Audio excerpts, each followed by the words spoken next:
जय कुंज बिहारी जय राधा माधवा जय कुंज बिहारी जय गोपी जन वल्लभा गिरिवरधारी जय गोपी जन वल्लभा गिरिवरधारी यशोदनन्दन व्रज जनरञ्जन यशोदनन्दन व्रज जनरञ्जन यमुनतीरवनचारी यमुनतीरवनचारी हरे कृष्ण कृष्ण कृष्ण हरे हरे हरे राम राम राम हरे हरे हरे कृष्ण कृष्ण कृष्ण हरे हरे हरे राम राम राम हरे हरे हरे कृष्ण कृष्ण कृष्ण हरे हरे हरे राम राम राम हरे हरे हरे कृष्णा 18 நாட்களில் பகவத்கீதை லெவல் 1 கிளாஸ்ல இன்று 4வது அத்தியாயத்தை கேட்பதற்காக வந்திருக்கக்கூடிய அனைத்து பக்த கோடிகளையும் ஸ்ரீ ஸ்ரீ ராதா கோவிந்தா இஸ்கான் மேங்களூர் சார்பாக வருக வருக என்று வரவேற்கின்றோம். ஹரே கிருஷ்ணா. பிரணத்தி ஸ்கிரீன் தெரியுதுங்களா? ஹரே கிருஷ்ணா. பிரணத்தி. ஹரே கிருஷ்ணா மாதாஜி. ஸ்கிரீன் தெரியல மாதாஜி. ஓகே, ஐ திங்க் அது பிபிடியோட ப்ராப்ளம் இருக்கு. சரிங்க பிரபுஜி, இப்ப தெரியும்னு நினைக்கிறேன். வாசிங்க பிரபுஜி. தெரியுதுங்க மாதாஜி. வாசிங்க. हरे कृष्ण माताजी. हरे कृष्ण प्रभुजी. ओम नमो भगवते वासुदेवाय. ओम नमो भगवते वासुदेवाय.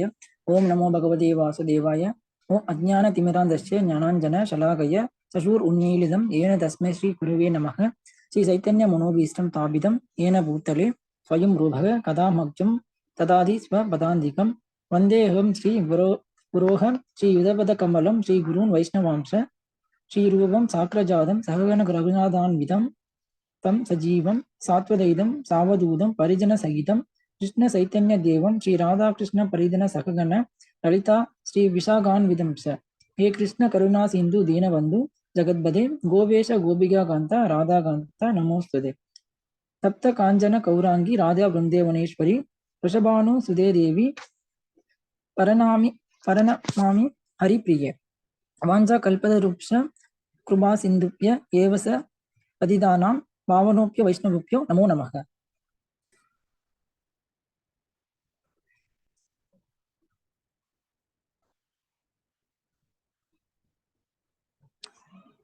வாசிங்க பிரபுஜி. மாதாஜி ஸ்லைட் கொஞ்சம் மேல இருக்குங்க மாதாஜி. கொஞ்சம் நான் சரி பண்றேன். நமோ மகாவதாந்தியாய கிருஷ்ண பிரேம பிரதாய दे कृष्णाय कृष्ण चैतन्य नाम्ने गौरद्विषे नमः. नमो ब्राह्मण्य देवाय गो ब्राह्मण्यहिताय स जगत् हिताय कृष्णाय गोविन्दाय नमो नमः. गुरवे गौरचन्दिराय राधिकायै तदालये कृष्णाय कृष्ण भक्ताय तत् भक्ताय नमो नमः. नमः ओम विष्णुपादाय कृष्ण प्रेष्ठाय भूतले श्रीमद् भक्ति वेदांत स्वामिन् इति नामिने. नमस्ते सरस्वते देवे गौरवाणी प्रचारिणे निर्वेश शून्यवादी पाश्चात्य देवदारिणे. जय श्री कृष्ण चैतन्य प्रभु नित्यानंद श्री अद्वैत कदाधर श्री वासादि गौर भक्त वृंद. हरे कृष्ण कृष्ण कृष्ण हरे हरे हरे राम राम राम हरे हरे. हरे कृष्ण माताजी. हरे राम राम राम हरे कृष्ण कृष्ण कृष्ण हरे हरे हरे राम राम राम. ஹரே கிருஷ்ண பிரபுஜி. தேங்க்யூ பிரபுஜி. ஹரே கிருஷ்ணா. ஓகே, சோ நம்ம நேத்து பார்த்த அத்தியாயத்தோட பெயர் யாராவது சொல்ல முடியுமா? நேற்று நாம பார்த்த அத்தியாயத்தோட பெயர் என்ன? கர்மயோகம். கர்மயோகம். எத்தனை ஸ்லோகங்கள் அதுல?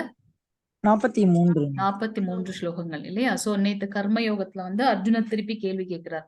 நான் செயலை செய்யணுமா இல்ல செயலை செய்யாமல் அதை துறந்து இருக்கணுமா அப்படின்னு கேட்கிறார். அப்ப பகவான் அதற்கு வந்து ஆசை அந்த அந்த கேள்விகளுக்கு வந்து ஆன்சர் பண்றாங்க. நிஷ்காம கர்ம யோகம் என்பது ஞான யோகத்தை விட உயர்ந்தது. அது என்ன ஞான யோகம்? நான் ஒரு ஆத்மா, பரமாத்மாவோட ஒரு அணுத்துகள் அப்படின்ற அந்த ஞான யோகத்தை விட உயர்ந்தது எது அப்படின்னு பாத்தீங்கன்னா நிஷ்காம கர்ம யோகா. நான் செய்யக்கூடிய கர்மங்களை பகவானுக்காக அர்ப்பணிக்கும் போது அதுவே உயர்ந்தது அப்படின்றத நமக்கு எக்ஸ்பிளைன் பண்ணார். அது மட்டும் இல்லாம 3 விதமான மனிதர்களை வந்து நம்ம பார்த்தோம் இல்லையா? பௌதிகத்தோட தொடர்பு கொண்டவர்கள், கர்ம காண்டத்தில் செயல்படக்கூடியவர்கள், கர்ம யோகிகள். அந்த பௌதிகவாதிகள் எப்படி இருப்பாங்க அப்படின்னாக்கா அவங்களுக்கு வந்து இந்த பாவம் புண்ணியம் அந்த அவர்களுடைய செயல்களின் மூலமாக கிடைக்கும். ஆனாலும் அவங்க வந்து கடவுள் பற்றின தாட்டே இருக்காது அவங்களுக்கு. ஆனா கர்ம காண்டத்தில் இருக்கவங்க வந்து பகவான் மேல அந்த பயம் இருக்கும். அது போல அவங்க வந்து அந்த ஒரு என்ன சொல்றது, பிசினஸ் பேசுறவங்க மாதிரி எனக்கு இத்தனை இந்த இது சக்சஸ் ஆயிடுச்சுன்னா இத்தனை பர்சன்டேஜ் வந்து பகவானுக்கு வந்து கான்ட்ரிபியூட் பண்ணுவேன், அந்த மாதிரியான தாட் உள்ளவங்க. ஆனா கர்மயோகிகள் என்ன அப்படின்னாக்கா எல்லாமே வந்து பகவானுக்காகவே செய்யறாங்க. அதனால அவங்களுக்கு பாவமின்மையும் இருக்கும், புண்ணியமின்மை ரெண்டுமே இல்லை, நியூட்ரலா இருக்கிறதுனால அவங்க வந்து முக்தி அடைவார்கள் அப்படின்றதெல்லாம் நம்ம பார்த்தோம். பக்தர்கள் வந்து எப்படி பார்த்தீங்கன்னா அடுத்தவங்களுக்கு வந்து எடுத்துக்காட்டாக வாழணும். ஏன் பகவான் இதை சொல்றாரு அர்ஜுனனுக்கு? நீ ஒரு சத்திரியன், உன்னுடைய கடமையை செய்யணும், நீ ஒரு ஒரு ரோல் மாடலா இருக்கணும், உன்னை பார்த்து மத்தவங்க வந்து நடக்கணும் அப்படின்றதுக்காக சொல்றார். அத எல்லாம் கேட்டு முடிச்சதுக்கு அப்புறம் அர்ஜுனன் கேட்கிறார், நான் ஒரு செயலை செய்யக்கூடாது அப்படின்னு நினைச்சாலும் என்ன வந்து பலவந்தமாக கர்மத்தை செய்யறதுக்கு உண்டான காரணம் என்ன அப்படின்றத கேட்கிறார். பகவான் அதற்கு வந்து பேராசையே காரணம் அப்படின்னு சொன்னார். நம்ம செகண்ட் சாப்டர்ல பார்த்தோம் எப்படி ஒரு மனிதன் இந்த புலன்களின் பின்னாடி போறதுனால வீழ்ச்சி அடைகின்றார்கள் அப்படின்றத பார்த்தோம் இல்லையா? சோ இங்க பகவான் வந்து எக்ஸ்பிளைன் பண்றார், அந்த காமம், பேராசை, பற்று, அதுதான் வந்து ஒருத்தருக்கு வந்து பெரிய எதிரி அப்படின்றத வந்து சொல்றார். எப்ப நம்ம புலன்களை நம்ம வந்து அதை கட்டுப்படுத்திட்டோம் அப்படின்னாக்கா நம்ம வந்து அதுக்கு எஜமானனாக இருப்போம் புலன்களுக்கு. இல்லைன்னா புலன்கள் நம்மளை வந்து அலைக்கழிக்கும் அப்படின்றத பார்க்கலாம். 3 விதமான காமங்களை பத்தி பகவான் எக்ஸ்பிளைன் பண்ணார் நேத்து. யாராவது சொல்ல முடியுமா அந்த 3 டைப் ஆஃப் இது என்னன்னு? ஒரு எக்ஸாம்பிள்ஸ் பார்த்தோம் இல்லையா, அனாலஜி. ஒவ்வொரு 3 விதமான மனிதர்களுக்குள்ள கூடிய அந்த காமத்தை வந்து 3 எக்ஸாம்பிள்ல பார்த்தோம். என்னன்னது? ஹரே கிருஷ்ணா. நெருப்பை சுற்றி இருக்கக்கூடிய புகை, இன்னொன்னு கண்ணாடி மேல் இருக்கும் அந்த புகை, கண்ணாடி மேல இருக்கக்கூடிய அந்த அழுக்கு இல்லையா? அடுத்து 3வது கர்ப்பப்பைக்குள்ள இருக்கக்கூடிய அந்த சிசு. இந்த மாதிரி 3 விதமாக அந்த காமம் வந்து வகைப்படுகின்றது. அதற்கு ஏற்றாற் போல நம்மளுடைய பலன்கள் இருக்கு அப்படின்றத பார்த்தோம். சோ இது வந்து நம்மளுடைய 3வது அத்தியாயத்தோட சுருக்கம். இன்னைக்கு நம்ம பார்க்க போறது வந்து பாத்தீங்கன்னா 4வது அத்தியாயம். 4வது அத்தியாயம் என்ன அப்படின்னாக்கா நேத்து நம்ம பார்த்தது கர்மயோகம். முதல் நாள் நம்ம என்ன பார்த்தோம்? அர்ஜுன விஷாத யோகம். அர்ஜுனனோட கவலை பகவான் கிட்ட எப்படி கனெக்ட் பண்ணுது. அடுத்து 2வது நாள் நம்ம என்ன பார்த்தோம்? சாங்கிய யோகம். ஆத்மாவை பத்தின ஞானத்தை பகவான் கொடுக்கின்றார். 3வது நாள் நேத்து நம்ம பார்த்தது கர்ம யோகம். நம்மளுடைய கர்மங்கள் மூலமாக எப்படி பகவான் கிடத்துல நம்ம பந்தப்படுறது. நிஷ்காம கர்மம் செய்யும் போது எல்லாவற்றையும் பகவானுக்கு அர்ப்பணிக்கும் போது நான் வந்து பகவானோட கனெக்ட் ஆறேன் அப்படின்றத பார்த்தோம். இன்னைக்கு நம்ம பார்க்க போறது என்ன அப்படின்னாக்கா ஞான யோகம். ஞான யோகம் வந்து பகவான் இன்னைக்கு சொல்ல போறார். சோ இதுல என்னென்ன நம்ம பார்க்க போறோம்? இதுல 42 ஸ்லோகங்கள் இருக்கு. கிருஷ்ணரை பற்றின ஆழ்நிலை அறிவு, அதாவது இந்த பகவத்கீதை, பகவானுக்கும் பகவத்கீதைக்கும் எந்த டிஃபரன்ஸும் இல்லைன்றத பாக்குறோம். சோ அந்த ஆழமான அறிவு, பகவத்கீதை எப்படி வந்து குரு சிஷ்ய பரம்பரை மூலமாக வந்தது, அதெல்லாம் நம்ம பார்க்க போறோம். சோ கிருஷ்ணரை பற்றிய ஆழ்நிலை அறிவு முதல் ஸ்லோகத்துல இருந்து 10வது ஸ்லோகம் வரைக்கும். கிருஷ்ணர் அனைத்து பாதைகளின் குறிக்கோளாகவும் வர்ணாசிரம அமைப்பை உருவாக்கியவராகவும் இருக்கின்றார். அவரே சொல்லியிருக்கார், வர்ணங்களையும் ஆசிரமங்களையும் நானே உருவாக்கி இருக்கின்றேன். ஏன்னா இது வந்து ஒரு கட்டுக்கோப்பான சமூக அமைப்பாக வேணும் அப்படின்னாக்கா இந்த 4 வர்ணங்கள் வேண்டும். ஒரு மனிதன் தன்னுடைய வாழ்நாளில் இந்த 4 விதமான ஆசிரமங்களை ஃபாலோ பண்ணும் அப்படின்றத சொல்லியிருக்கார். கர்மயோகம் அப்படின்னா என்ன அப்படின்றத சொல்லியிருக்கார். இங்க வந்து பாத்தீங்கன்னா விகர்மம், அகர்மம் அண்ட் நிஷ்காம கர்மம், அதை பத்தி நம்ம பார்க்க போறோம். தியாகங்கள் ஆழ்நிலை அறிவுக்கு வழிவகுக்கும். எப்ப நம்ம வந்து எல்லாத்தையும் பகவானுக்காக நம்ம தியாகம் பண்றோமோ அப்ப உண்மையான ஞானம் வந்து நமக்கு பிறக்கின்றதுன்றதை பார்க்கலாம். ஆழ்நிலை அறிவின் சுருக்கம். சோ பகவானை பத்தின அந்த தூய்மையான அறிவை பற்றின ஒரு கிளிம்ஸ் வந்து நம்ம கடைசியா 34ல இருந்து 42வது ஸ்லோகம் வரைக்கும் பார்க்க போறோம். சோ இன்னைக்கு நம்ம மெயினா இந்த பகவத்கீதை வந்து எப்படி உருவாகி இருக்கு அப்படின்றத வந்து நம்ம பார்க்க போறோம். குரு சிஷ்ய பரம்பரை பற்றி நம்ம பார்க்க போறோம். Om Namo Bhagavate Vasudevaya. Om Namo Bhagavate Vasudevaya. Om Namo Bhagavate Vasudevaya. Om Shri Krishna Paramatmane Namaha. Atha Sadutodhyayah Jnana Yogo. First ஸ்லோகம் வாசிக்கிறீங்களா? ஹரே கிருஷ்ணா. யார் வாசிக்கிறீங்க? இது புருஷோத்தம மந்த், அதனால எல்லாரும் அட்லீஸ்ட் ஒரு ஸ்லோகமாச்சும் வாசிக்கணும். இந்த மந்த்ல நம்ம என்ன ஆன்மீக செயல் செய்தாலும் அது பன்மடங்கான நமக்கு வந்து உயர்வை தரும்னு பாக்குறோம். சோ எல்லாரும் தயவு செஞ்சு ஒரு ஸ்லோகமாச்சும் வாசிங்க. தவறா இருந்தாலும் பரவாயில்ல, பகவான் வந்து அது நல்ல அதுல பக்தனோட அந்த பாவத்தை தான் பாக்குறாரு, தவிர்த்து நம்ம கரெக்டா ப்ரொனவுன்ஸ் பண்றோமா அதை பார்க்கல. முடிஞ்ச வரைக்கும் நம்ம கரெக்டா படிக்க பார்க்கலாம். ஹரே கிருஷ்ணா. படிங்க மாதாஜி, படிங்க. श्री भगवान् उवाच इमं विश्वते योकं प्रोगतवान् हमम् अव्ययम् विश्वान् मनमे प्रहा मनुर् ईश्ववाकवे प्रवीथ. ஹரே கிருஷ்ண மாதாஜி.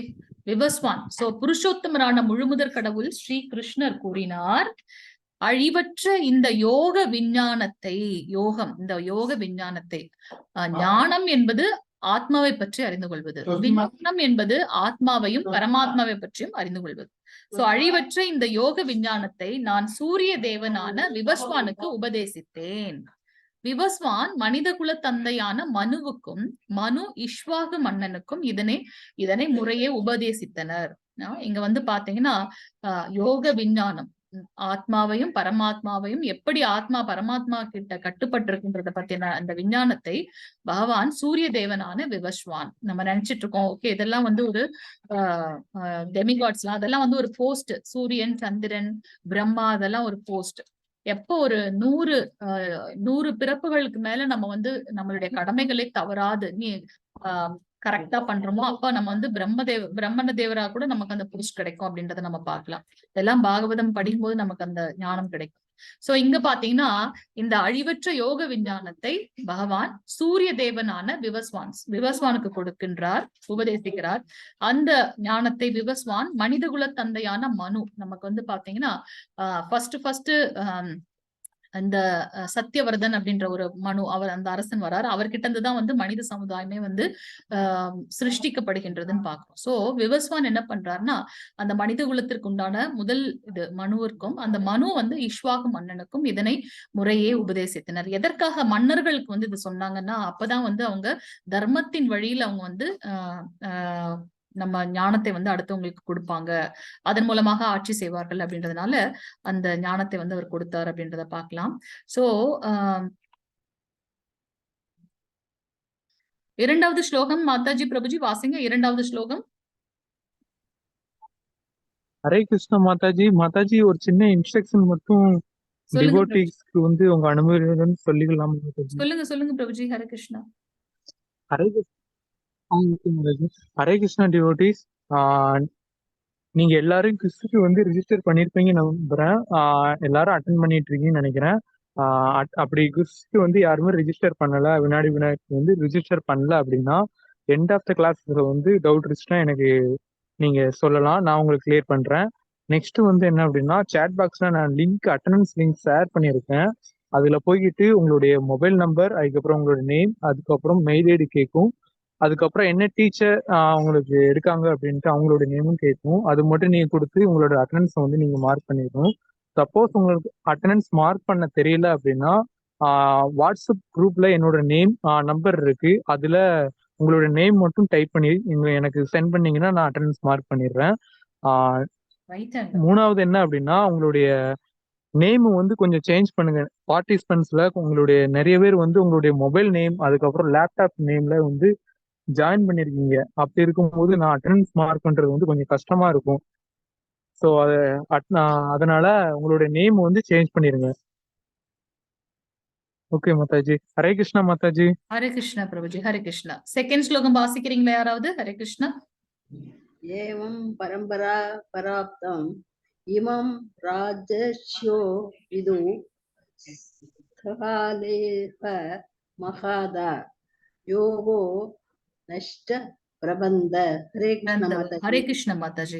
உன்னதமான இவ்விஞ்ஞானம் சீடர்களின் சங்கிலி தொடர் மூலமாக பெறப்பட்டு அவ்வாறே புனிதமான மன்னர்களால் உணரப்பட்டது. ஆனால் காலப்போக்கில் அத்தொடர் விட்டு போகவே இவ்விஞ்ஞானம் மறைந்து விட்டதை போல தோன்றுகின்றது. சோ பகவான் கிருஷ்ணர் சாக்ஷாத் பகவான் அவரே சொல்றார். சோ இந்த ஞானத்தை முதலில் அவர் சூரிய தேவனுக்கு கொடுக்கின்றார். அவருடைய பெயர் என்ன அப்படின்னு பாத்தீங்கன்னா விவஸ்வான்ற ஒருத்தர் சூரிய தேவனா வர்றார், அவருக்கு கொடுக்கின்றார்.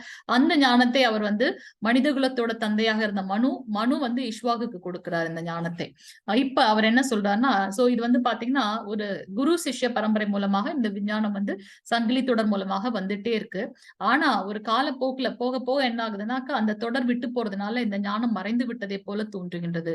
அதனாலதான் நம்ம அஞ்ஞானத்தால மூழ்கப்பட்டிருக்கின்றோம் அப்படின்றத பார்க்கலாம். சோ இங்க பாத்தீங்கன்னா 4 குரு சிஷ்ய பரம்பரை இருக்கு அப்படின்றத பார்க்கலாம். என்ன அப்படின்னு பாத்தீங்கன்னா எல்லாருமே பகவான் கிட்ட இருந்து கேட்டு அப்படியே ஆன்மீக குரு சிஷ்யர் மூலமாக வந்ததுன்னு பார்க்கலாம். நம்ம இருக்கிறது என்ன பாத்தீங்கன்னா பிரம்ம கௌடிய மத்வாச்சாரிய பரம்பரை நம்ம இருக்கிறது இல்லைங்களா? சோ இதுல பாத்தீங்கன்னா பகவான் கிருஷ்ணர் பிரம்மாவுக்கு இந்த ஞானத்தை கொடுக்கின்றார். பிரம்மா அப்படியே மத்வாச்சாரியார் நாரத முனி அப்படியே நமக்கு மத்வாச்சாரியார் ஆன்மீக குரு. கடைசியா நம்ம நம்மளுடைய ஆன்மீக குருவான ஸ்ரீல பிரபுபாதர் மூலமாக இந்த உன்னதமான ஞானம் நமக்கு கிடைக்கிறது அப்படின்றத பார்க்கலாம். அடுத்த பரம்பரை என்னன்னு பாத்தீங்கன்னா ஸ்ரீ பரம்பரை. இங்க கிருஷ்ணர் லக்ஷ்மி தேவிக்கு இந்த ஞானத்தை கொடுக்க அதை அப்படியே பாத்தீங்கன்னா ராமானுஜாச்சாரியார் மூலமாக நம்ம சவுத்ல எல்லாம் ஆழ்வார்கள் எல்லாம் இருக்காங்க இல்லையா, அவர்களும் யாருதான் நம்ம புகழ் பண்றாங்க அப்படின்னாக்கா கிருஷ்ணரை தான் புகழ் பண்றாங்க. அடுத்தது பாத்தீங்கன்னா கிருஷ்ணர் சிவபெருமானுக்கு இந்த ஞானத்தை கொடுத்து சிவபெருமான் மூலமாக விஷ்ணு சுவாமிகள் சோ அவங்க மூலமாக இந்த ஞானம் எல்லாருக்கும் கொடுக்கப்படுகின்றது அப்படின்றத பார்க்கலாம். கடைசியா பாத்தீங்கன்னா சனத்குமாரர்கள் யாரு அப்படின்னாக்கா இந்த பிரபஞ்சத்தை சிருஷ்டி பண்றதுக்காக பகவான் கிருஷ்ணர் ஃபர்ஸ்ட் 3 தத்துவமாக பிரிகின்றார். மகாவிஷ்ணு, கர்ப்போதகசாய் விஷ்ணு, சிரோதகசாய் விஷ்ணு. அதை நம்ம ஆல்ரெடி பார்த்தோம். பரபிரம்மம், பரமாத்மா, பரமபுருஷர். சோ இந்த மகாவிஷ்ணு இருக்கார் இல்லையா, அவர்கிட்ட இருந்து ஃபர்ஸ்ட் அவர்கிட்ட இருந்து வந்தவர் பிரம்மதேவர். சோ பிரம்மதேவர்கிட்ட சொல்றாரு இந்த உலகத்தை நீங்க பிரபஞ்சத்தை சிருஷ்டி பண்ணலான்னு. அப்ப அவர் அத்தனை ஃபர்ஸ்ட் அவர் வழிய பிரம்மதேவர் வரும்போது அவர் பாக்குறாரு என்ன ஏதுன்னு தெரியல, ஒரே இருளாக இருக்கின்றது. அப்ப அவருக்கு ஒரு அசரீரி மட்டும் கேட்கின்றது, தவம் தவம் தவம். சோ தவம் பண்ணணும்ன்றது மட்டும் அவருக்கு புரிஞ்சுது. அதனால ரொம்ப ஆயிரக்கணக்கான வருடங்களாக அவர் தவம் செய்து அதன் மூலமாக ஃபர்ஸ்ட் அவர் சிருஷ்டி பண்ணது என்ன அப்படின்னு பாத்தீங்கன்னா சனத்குமாரர்கள். 5 வயது குழந்தைகள் போல இருப்பாங்க சனத்குமாரர்கள். அப்ப அவங்க கிட்ட சொல்றாங்க நீங்க உலகத்தை சிருஷ்டி பண்ணுங்க போது அவர் 4 பேரும் என்ன சொல்றாங்க, மறுத்து விடுகின்றார்கள். நாங்க இதெல்லாம் பண்ண போதில்லை, நாங்க எப்பவுமே ஹரிநாம கீர்த்தனத்திலே இருக்க போறோம் அப்படின்னு சொல்லிட்டாங்க. அதுக்கப்புறம் பாத்தீங்கன்னா நம்மளுடைய ருத்ரர் வரார், அதுக்கப்புறம் வராக தேவர், அதுக்கப்புறம் நம்மளுடைய அவங்களாலதான் சத்தியவிரதன் அப்படின்ற அந்த மன்னன், அதுக்கப்புறம் அந்த ஒரு பெண்மகளும் வராங்க. இப்படி பிரபஞ்சம் சிருஷ்டிக்கப்படுதுன்னு பாக்குறோம். சோ கிருஷ்ணர் கிட்ட இருந்து இந்த சனத்குமாரர்களுக்கு இந்த ஞானம் வழங்கப்பட்டு அந்த ஞானம் அந்த ஆன்மீக குரு சிஷ்ய பரம்பரை என்னன்னு பாத்தீங்கன்னா நிம்பகாச்சாரியார் அப்படின்னு பாக்குறோம். நம்ம வில்வமங்கல தாக்கூரோட கதையை படிக்க போறோம். அவங்க பாத்தீங்கன்னா இந்த பரம்பரையை சேர்ந்தவர்கள். எல்லாருமே யார பத்தி தான் சொல்றாங்க அப்படின்னாக்கா பகவான் கிருஷ்ணரை பத்தி தான் சொல்றாங்க அப்படின்னு பார்க்கலாம். சோ நம்ம இருக்கக்கூடிய அந்த குரு சிஷ்ய பரம்பரை என்ன அப்படின்னு பாத்தீங்கன்னா பிரம்ம கௌடிய மத்வாச்சாரிய பரம்பரையில இருக்கும். நம்ம அதுல நம்மளுடைய பிரபுபாத் மூலமாக இந்த ஞானத்தை நம்ம கிடைக்க பெறுகின்றோம் அப்படின்றத பார்க்கலாம். இத சொல்ல உடனே அர்ஜுனனுக்கு திருப்பி டவுட் வந்துருச்சு. நீங்க எப்படி சமகாலத்தவர்கள், நீங்க இப்ப என் கூட இருக்கீங்க, ஆனா நீங்க சொல்றீங்க முதல்ல நான் விவஸ்வானுக்கு கொடுத்தேன் இந்த ஞானத்தை, சூரிய தேவனுக்கு கொடுத்தேன்னு சொல்றீங்களே, இது எப்படி அப்படின்றத கேட்கிறார். வாசிங்க மாதாஜி பிரபுஜி 5வது ஸ்லோகம். ஹரே கிருஷ்ணா. हरे कृष्ण माता जी। हरे कृष्णा माताजी प्रभुजी। रागुनी में यदीदानी जन्मानि तव ஸ்ரீ பகவான் உவாச்ச. யாரு சொல்றாங்களோ அந்த இதை சொல்லுங்க. ஹரே கிருஷ்ணா. श्री भगवान उवाच बहुनी मे यदीदानि जन्मानि तव सार्जन दान्यहं वेद सर्वाणि नत्वं वेत्त परन्तप। ஹரே கிருஷ்ணா. हरे कृष्ण माता। புருஷோத்தமரான முழுமுதற் கடவுள் கூறினார், நானும் நீயும் பற்பல பிறவிகளை கடந்துள்ளோம். என்னால் அவை எல்லாவற்றையும் நினைவு கொள்ள முடியும். ஆனால் எதிரிகளை தவிக்க செய்பவனே அது உன்னால் முடியாது. சோ அர்ஜுனன் கேட்ட கேள்விக்கு நீங்க எப்படி சமகாலத்தவர்களா என் கூட இருக்கும்போது நீங்க இத்தனை வருடங்களுக்கு முன்பா இருக்கிறத எப்படி நீங்க சொல்றீங்கன்னு போது அப்ப பகவான் சொல்றார், நானும் நீயும் பற்பல பிறவிகளை கடந்துள்ளோம். ரெண்டுத்திலயும் வந்து நரநாராயணனாக அந்த மாதிரி அவங்க எல்லா பிறவிகள்லயும் வந்திருக்காங்க. ஆனா அதையெல்லாம் அர்ஜுனனால ஞாபகம் வச்சுக்க முடியல. ஆனா பகவானால நினைவு கொள்ள முடியும். ஏன்னா அவர் சாக்ஷாத் பகவான் இல்லையா, தெய்வீகமானவர். அதுதான் அவரையும் நம்மளையும் டிஃபரன்ஷியேட் பண்றது. சோ எதிரிகளை தவிக்க செய்பவனே, சண்டை போட மாட்டேன்னு உட்கார்ந்து வர எப்படியெல்லாம் அவர் பாசிட்டிவா மோட்டிவேட் பண்றார். அது உன்னால முடியாது, அதை ஞாபகப்படுத்திக் கொள்ள முடியாது அப்படின்றத வந்து இங்க சொல்றார்.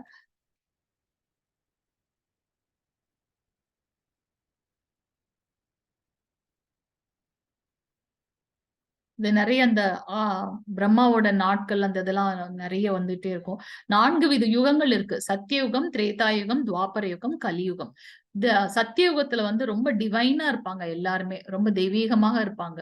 அவங்களுக்கு வந்து பாத்தீங்கன்னா நிறைய ஆயுட்காலம் இருந்தது. சோ அந்த யுகத்துக்கு உண்டான தர்மம் என்ன அப்படின்னாக்கா அவங்க வந்து தவம் பண்றது அந்த யுகத்துக்கான தர்மம் அப்படின்னு பார்த்தோம். நேத்து நம்ம பார்த்தோம் இல்லையா, கர்தம முனிவர் அவர் வந்து நிறைய வருடங்கள் தவம் செய்து பகவான் கிட்ட எனக்கு வந்து என்னுடைய தாட்டுக்கு ஏத்த மாதிரியே ஒரு பெண் வந்து கிடைக்கணும், அப்பதான் வந்து என்னால திருமணம் செய்து கொள்ள முடியும் பகவான் கிட்ட கேட்டு அதன் மூலமாக கிடைக்கப்பட்டவங்க தான் வந்து பாத்தீங்கன்னா தேவகூதி அப்படின்ட்டு. அவங்க 2 பேருக்கும் பிறந்தவங்க தான் வந்து கபில தேவர் அப்படின்றதெல்லாம் பார்த்தோம். சோ சத்தியயுகத்தோட தர்மம் என்னன்னு பாத்தீங்கன்னா தவம் இருக்கிறது. திரேதாயுகம் அடுத்த யுகம் என்னன்னு பாத்தீங்கன்னா திரேதாயுகம். திரேதாயுகத்துல என்ன வந்து மெயினான இது அப்படின்னு பாத்தீங்கன்னா யஜ்ஞம் வளர்க்கறது, யஜ்ஞம் பண்றது. சோ அதுல அவ்வளவு ஒரு தூய்மையான பொருட்கள், தூய்மையான மந்திரங்கள் சொன்னாங்க. துவாபர யுகத்துல என்ன அப்படின்னு பாத்தீங்கன்னாக்கா விக்கிரக வழிபாடு. அந்த விக்கிரக வழிபாடு பண்ணணும்னா அதுக்கேற்ற மாதிரி நம்ம கிட்ட பொருட்கள் இருக்கணும் இல்லையா. சோ கலியுகத்தோட என்ன இது அப்படின்னு பாத்தீங்கன்னா எல்லா யுகத்திலுமே நம்ம யஜ்ஞம் பண்ணணும். சோ கலியுகத்துக்கு உண்டான தர்மம் என்ன அப்படின்னாக்கா ஹரே கிருஷ்ண மகாமந்திரம் சொல்வதுதான் வந்து கலியுகத்துக்கு உண்டான தர்மம், நாம சங்கீர்த்தனம் அப்படின்றத வந்து நம்ம பார்க்கலாம். சோ இங்க வந்து பாத்தீங்கன்னா 6வது ஸ்லோகம், எப்படி நீங்க வந்து சமகாலத்தவன் கேட்டார் இல்லையா, அந்த கேள்விக்கு உண்டான பதில வந்து பகவான் வந்து இப்ப எடுத்துரைக்கின்றார். 6வது ஸ்லோகம் வாசிங்க மாதாஜி பிரபுஜி, எல்லாருமே வாசிங்க ஒரு ஸ்லோகம் ப்ளீஸ். ஹரே கிருஷ்ணா மாதாஜி. ஹரே கிருஷ்ண பிரபுஜி. அஜோ அபிசன் அபியாத்மா உதானம் ஈஸ்வரா அபிசன் இப் பிரகிருதிம் ஈஸ்வாம் அதிஷ்டாய சம்பவாம் யாத்ம மாயையா. ஹரே கிருஷ்ண. ஹரே கிருஷ்ணா. நான் பிறப்பற்றவனாக இருந்தாலும் எனது திவ்யமான உடல் அழிவற்றதாக இருந்தாலும் உயிர்வாழிகள் அனைவருக்கும் நானே இறைவனாக இருந்தாலும் நான் எனது சுயமான திவ்ய உருவில் ஒவ்வொரு யுகத்திலும் தோன்றுகின்றேன். யாரு சொல்றாங்க? சாக்ஷாத் பகவான் கிருஷ்ணர் சொல்றார். அவருக்கு வந்து பிறப்பு இறப்புன்றது கிடையாது. அவர் ரொம்ப எட்டர்னல் இல்லையா. அவர்கிட்ட இருந்து வந்த ஆத்மா, நம்மளும் வந்து எட்டர்னல். நம்ம வந்து இந்த உடல் தான் விட்டு நம்ம அடுத்த இதுக்கு போறோமே தவிர்த்து நமக்கும் வந்து பிறப்பு இறப்புன்றது கிடையாது. சோ நான் பிறப்பற்றவனாக இருந்தாலும் திவ்யமான உடல் அழிவற்றதாக இருந்தாலுமே வந்து பகவான் என்ன பண்றார், தன்னோட சுயமான அவருக்கு இஷ்டப்பட்டு அவர் லீலை பண்ணணும், என்ஜாய் பண்ணணும்னு நினைச்சாருன்னா அவர் வந்து அவருடைய ரூபத்துல வரார் அப்படின்றத பார்க்கலாம். சோ நம்ம வந்து கிருஷ்ணரோட அந்த பிறப்பு இது பார்க்கும்போது நம்ம வசுதேவரும் தேவகி அம்மாவும் ஜெயில இருக்காங்க. அப்ப வந்து ஃபர்ஸ்ட் அவர் வரும்போது பாத்தீங்கன்னா 4 கரங்கள் கொண்ட பகவானாக வருகின்றார். விஷ்ணு பரமாத்மா எப்படி இருப்பார் அது போல 4 கரங்களோட வர்றார். அதை பார்த்த உடனே தேவகி அம்மாவுக்கு வந்து மயக்கம் வந்து விடுகின்றது. என்ன இது 4 கரத்துல ஒரு குழந்தை அங்கு 4 கரத்துல வருது அப்படின்னு சொல்லிட்டு அவங்க வந்து பாக்குறாங்க. பார்த்துட்டு அப்ப வந்து கேக்குறாங்க, பகவானே நீங்க வந்து குழந்தை மனிதன் எப்படி இருப்பாங்களோ அது போல அந்த குழந்தை ரூபத்துல வாங்க அப்படின்னு சொல்லி அவங்க வந்து பிரேயர் பண்றாங்க. அந்த குழந்தை ரூபத்துல வந்தார்ல அப்ப கூட பாருங்க, அவரோட அந்த குட்டி இடுப்புல வந்து ஒரு ஒட்டியானம், அவரோட தலைக்கு வந்து பாத்தீங்கன்னா அதுக்கு ஒரு அந்த முக்கடு இருக்கு, கையில ஒரு ஆபரணம், இதெல்லாம் போட்டுட்டு அப்படியே அழகா அந்த குழந்தை சிரிக்கும் போது அந்த உடம்பு அந்த அந்த அந்த அந்த இடமே வந்து பாத்தீங்கன்னா ரொம்ப பிரகாசமா இருக்குமா. அதை பார்த்த உடனே திருப்பி வந்து நிறைய பாஷ்யங்கள், நிறைய பொருளுரைகள் எழுதியிருக்காங்க நிறைய பேரு. இதுல வந்து பாத்தீங்கன்னா ஸ்ரீராமர் வந்து அவருடைய பெரியவர், அதாவது அந்த 14 வயதுலயா அப்பதான் வந்து அப்பாவோட பேச்சை கேட்டு உடனே காட்டுக்கு போனான்னு பார்த்தோம். ஆனா இங்க பாத்தீங்கன்னா இவர் பிறக்கும் போதே பிறந்த அப்பவே வந்து பாத்தீங்கன்னா அம்மா சொன்னாலா நீ வந்து பெரியவங்க மாதிரி 33 பல்லும் இருக்கே அப்படின்னு சொன்ன உடனே டக்குன்னு அந்த பல்லெல்லாம் எடுத்து வெளியில போட்டுட்டாராம் கிருஷ்ணர். சோ அந்த நம்மளுடைய ஆச்சாரியர்கள் எழுதும்போது ஒரு இதுக்கும் வந்து அவ்வளவு வர்ணனை பண்ணி அழகா பண்ணுவாங்க. சோ இங்க வந்து பாத்தீங்கன்னா கிருஷ்ணர் தன்னுடைய சுய ரூபத்துல சுயமாக வந்து நமக்கு வந்து பிறப்பெடுக்கின்றார் நமக்காக அப்படின்றத நம்ம இங்க பார்க்கலாம். 7வது ஸ்லோகம் மாதாஜி பிரபுஜி ஹரே கிருஷ்ணா. 7வது மாதாஜி 7வது यदा यदा हि धर्मस्य ग्लानिर्भवति भारत अभ्युत्थानम् अधर्मस्य तदात्मानं सृजाम्यहम्. हरे कृष्ण ஹரே கிருஷ்ண माताजी. பிரபுஜி.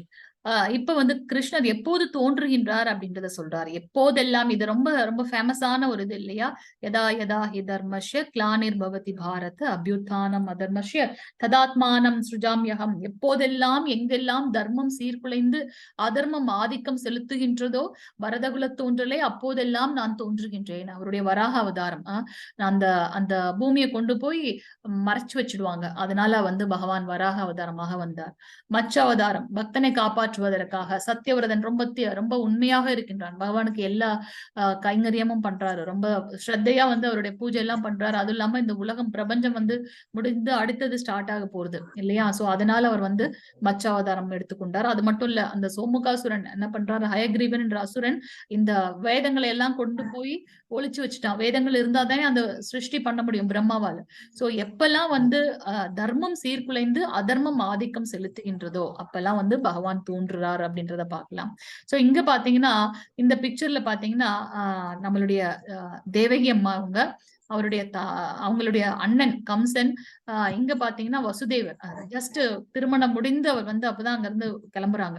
அப்ப போகும்போது வந்து கம்சன் வந்து ரொம்ப பாசம் நம்ம தேவகி அம்மா மேல. அவங்க சொல்லுவாங்க, நானே என் தங்கைக்கு வந்து தேரோட்டியாக இருக்கின்றேன், வேற யாரும் வேண்டாம், நானே இருக்கேன்னு சொல்லிட்டு தேரோட்டி கூட வேண்டான்னு அவ்வளோ பாசமா வந்து அந்த தேரை ஊட்டிட்டு போவாங்க.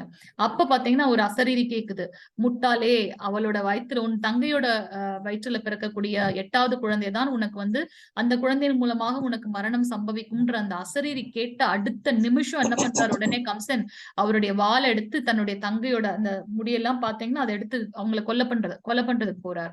ஆனா அப்ப வந்து உடனே என்ன பண்றாரு வசுதேவர், ரொம்ப புத்திசாலித்தனமாக, ஏன்னா இங்க எல்லாருமே அது அவருடைய இடம், அங்க போய் நம்மளா இருந்தா என்ன பண்ணுவோம், உடனே அவர்கிட்ட சண்டை போவோம் இல்லையா? நம்ம அந்த பகவத்கீதையில இருந்து ஒரு இதுல இருந்து நமக்கு வாழ்க்கைக்கு என்ன தேவையோ அதை நம்ம வந்து எடுத்துக்கணும். அவர் என்ன பண்றாரு அப்படின்னாக்கா புத்திசாலித்தனமாக, ஏன்பா குழந்தை 8வதா பிறக்கக்கூடிய குழந்தை தானே, சோ நான் வந்து உன்கிட்ட எல்லா குழந்தையுமே கொடுத்துடுறேன், ஆனா உன் தங்கையை விட்டு விடு. ஏன்னா ஏன் அவர் அப்படி சொல்றாரு அப்படின்னாக்கா மனைவியை காப்பாற்றணும், அதுதான் அவருடைய ஒரு கணவனுடைய தர்மம் இல்லையா? சோ அவர் என்ன பண்றாரு, நீ வந்து உன் தங்கையை விட்டு விடு. அது மட்டும் இல்ல, அடுத்து என்ன சொல்றாரு, நீ எவ்வளவு பெரிய பராக்கிரமசாலி, உன்னை எல்லாரும் எவ்வளவு புகழ்றாங்க இல்லையா? நீ உன்னோட தங்கையவே இப்படி பண்ணிட்டேன்னா அதை எல்லாருமே வந்து உன்னை வந்து விமர்சனம் பண்ணுவாங்க. அது வந்து உனக்கு தகாத ஒன்று இல்லையா? உனக்கு என்ன அந்த பாவத்தை நீ பண்ணாத, உன் தங்கையவே நீ கொல்லக்கூடிய அந்த பாவத்தை நீ பண்ணாத, உனக்கு 8வதா பிறக்கக்கூடிய குழந்தை தானே, அதை நானே கொண்டு வந்து கொடுக்கின்றேன்னு சொல்றாரு. கம்சன் அவர் சொன்ன வார்த்தையை கேட்டு என்ன பண்றாரு, விட்டுடுறாரு. ஏன்னா அவர் வந்து சொல்லின் வேந்தர், சொன்ன வார்த்தையை காப்பாற்றுவார் வசுதேவர். அதனால என்ன பண்றார், அப்படியே விட்டு விடுகின்றார். கொஞ்ச நேரத்துக்கு முன்னாடி கம்சன் எவ்வளவு பாசமா இருந்தார் இல்லையா, அடுத்த செகண்ட் எப்படி மாறிட்டார். நமக்குள்ளேயும் வந்து பாத்தீங்கன்னா இந்த மாதிரி முக்குணங்களும் இருக்கு, ரஜோகுணம், தமோகுணம், சத்வகுணம். அவ்வளோ ஹாப்பியா இருந்த கம்சனுக்குள்ள எவ்வளவு ஒரு அரக்கன் வந்து உறங்கிட்டு இருக்கான். இது எல்லாம் கம்சனுக்கு மட்டும் இல்ல, ஈவன் நமக்கிட்டே கூட இருக்கு. ஏதாச்சும் ஒரு இன்ஸ்டிகேட்டிங் ஃபேக்டர் வந்துச்சுனாக்கா உடனே நம்ம என்ன பண்ணுவோம், நம்மளுடைய ஒரிஜினல் ஃபேஸ் வந்து வெளியில வந்துடும். ஆனா நம்மளுடைய ஒரிஜினல் அது என்னவா இருக்கணும் அப்படின்னாக்கா சாங்கியோகம் 2வது அத்தியாயத்துல பார்த்தது போல நம்ம வந்து ஒரு பற்றற்று தன்னுணர்வை அறிந்து செயல்படும் போது இந்த மாதிரியான அபத்தங்களை வந்து நம்ம கைவிட்டு விடுவோம் அப்படின்றத பார்க்கலாம். சோ பகவான் சொன்ன மாதிரி எப்ப தர்மம் சீர்குலைந்து அதர்மம் ஆதிக்கம் செலுத்துகின்றதோ அப்போதெல்லாம் நான் தோன்றுகின்றேன். ஒரு யுகத்திலையும் வந்து பகவான் வந்து தோன்றி நம்மளை வந்து காப்பாற்றி இருக்கின்றார். இன்னும் அடுத்த ஸ்லோகத்துல வந்து என்ன சொல்றான்னு பார்க்கலாம். 8வது ஸ்லோகம் மாதாஜி பிரபுஜி வாசிங்க. हरे कृष्णा माताजी, नाम वासिके माताजी। वासिंग माताजी, हरे कृष्णा। परित्राणाय साधूनां विनाशाय च दुष्कृतां धर्म संस्थापनार्थाय संभवामि युगे युगे. हरे கிருஷ்ண कृष्ण माता மாதாஜி. जी. Thank you. பக்தர்களை காத்து துஷ்டர்களை அழித்து தர்மத்தின் கொள்கைகளை மீண்டும் நிலைநிறுத்துவதற்காக நானே யுகந்தோறும் தோன்றுகின்றேன். பகவான் நினைச்சாருன்னா அந்த துஷ்டர்களை அழிக்கிறது வந்து ஒரு பெரிய விஷயமே இல்லை இல்லையா? இந்த பிரபஞ்சத்தையே சிருஷ்டி பண்றவர். அப்படியே அந்த பார்வை மூலமாகவே வந்து நம்ம அடுத்தடுத்து பார்க்க போறோம். பார்வை மூலமாகவே வந்து எல்லாத்தையுமே வந்து பிறப்பெடுக்க வைக்கின்றார் பகவான். அப்ப இந்த துஷ்டர்களை அழிப்பது வந்து ரொம்ப பெரிய கஷ்டம்லாம் ஒண்ணும் கிடையாது. நீங்க அல்டிமேட்டா இதெல்லாம் பாத்தீங்கன்னா சிசுபாலன் 3 இதுலயும் நம்ம ஹிரண்யாக்ஷன், ஹிரண்யகசிபு அதெல்லாம் பாத்தீங்கன்னா எல்லாமே லிங்க் இருக்கு. பாகவதம் படிக்கும்போது நமக்கு தெரியும். அவங்களும் வந்து பகவானுடைய பக்தர்கள், அந்த வாயில் காப்பாளர்கள். அவங்களுக்கு வந்து ஒரு சாபம் கிடைக்கின்றது. இந்த சாபத்துல இருந்து தன்னுடைய பக்தனை வந்து விடுவிக்கணும் அப்படின்னாக்கா அவர் கையில இருந்து முக்தி வந்தால் ஒழிய அது முடியாது. அதனால அவங்க என்ன பண்றாங்கன்னா அரக்கர்களாக பிறப்பெடுக்கின்றார்கள். அந்த ஒரு இதுலயும் வந்து பகவானே வந்து அவங்களுக்கு வந்து அவர்களை கொன்று அவர்களுக்கு வந்து முக்தி கொடுக்கின்றார்ன்றதை பார்க்கலாம். எல்லாமே வந்து கனெக்டட் திங். சோ இங்க வந்து பாத்தீங்கன்னா பகவான் மெயினா எதற்காக வர்றாருன்னா பக்தர்களை காப்பாற்றுவதற்காகவும் அவங்க கூட வந்து அவர் என்ஜாய் பண்றதுக்காகவும் வர்றாரு. ஏன்னா நம்ம இதுல பாத்தீங்கன்னா 16,108 மனைவிகள் அப்படின்றத பாக்குறோம் நம்ம கிருஷ்ணரோட இதுல. ராசலீலை அந்த இதெல்லாம் பாக்குறோம். ஏன் அப்படின்னாக்கா அதற்கு முந்தின அவதாரம் ராமாவதாரத்துல வந்து பாத்தீங்கன்னா அவர் சீதாமா மேல இருக்க அந்த அந்த அந்த இதை பாற்று அவங்க எல்லாரும் எல்லா தேவர்களும் என்ன நினைக்கிறாங்கன்னா நம்ம ஒரு நாளாவது அவருக்கு வந்து இந்த மாதிரி அந்த அன்பு நமக்கு கிடைக்கணும்னு அவங்க நினைக்கிறாங்க. அப்போ வந்து ராமர் சொல்லுவார், இதுல வந்து நான் ஏகபத்தினி விரதன். சோ அடுத்த அவதாரத்துல வந்து உங்களுடைய ஆசைகள் எல்லாம் வந்து பூர்த்தி பண்ணப்படும் அப்படின்னு. நம்ம என்ன நினைக்கிறோமோ அதுதான் நமக்கு வந்து கிடைக்கும். நம்ம ஃபர்ஸ்ட் இதுலயே பார்த்தோம். நம்ம எப்படி அவர்கிட்ட சரணாகதி பண்றோமோ அது அப்படியே பகவான் நமக்கு வந்து ரெசிப்ரோகேட் பண்றாரு அப்படின்னுட்டு. சோ இங்க வந்து பக்தர்களை காப்பாற்றுவதற்காகவும் அவங்க கூட அவர் என்ஜாய் பண்றதுக்காகவே வந்து பாத்தீங்கன்னா பகவான் அவதாரம் பண்றார் அப்படின்றத பார்க்கலாம்.